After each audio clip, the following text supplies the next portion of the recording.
Alright guys, I'm going to run this for Jake. He's got the Bucks Rafters set. We are going to go live. 9:01 p.m. I'll go back to the post. We are going to type live. We are live at 9:01 p.m. 9:01 p.m.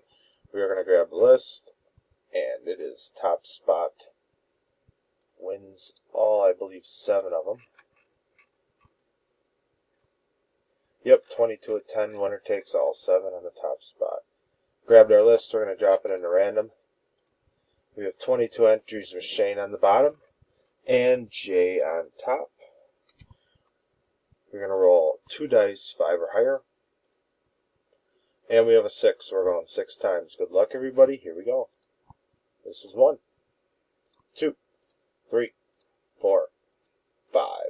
It's 5 times. Dice shows a 6. Next clicks your winner. Good luck. And 6. Congrats to John. Spot number 10. You are the winner. Get in touch with Jake and get your bobbleheads. We are done. 9:02 p.m. We will go back. We will type done.